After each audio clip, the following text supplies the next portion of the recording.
যারা চুপচাপ থাকে তারা বোকা নয়। মানুষ অনেক কিছু হারিয়ে ফের গড়ে তোলে, কিন্তু বিবেক হারালে আর ফিরে পাওয়া যায় না। আমি হয়তো বড় কিছু হতে পারিনি, তবু মিথ্যে হয়ে উঠিনি। কোনো অন্যায়ের পাশে দাঁড়াতে পারিনি বলে অনেক সময় একা থেকেছি, তবুও নিজের চোখে নিজেকে অপমান করিনি। এই পৃথিবীতে আজকাল সত্য বলার মানুষ কমে যাচ্ছে, তবুও আমি সত্যের পথে হাঁটতে চেয়েছি। কারণ দিন শেষে আমি যাকে সবচেয়ে বেশি ভয় পাই, সে হলো বিবেক। আমি ভুল করেছি, শিখেছি, নিজেকে শুধরেছি, কিন্তু নিজের আত্মাকে কখনো বিক্রি করিনি। মানুষ হয়তো আমার সম্পর্কে অনেক কিছু বলবে, তবুও আমি জানি আমি কে।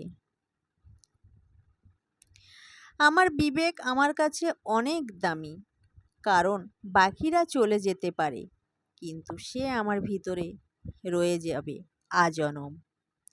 যদি ভালো লাগে লাইক দিয়ে পাশে থাকবেন ও শেয়ার করবেন।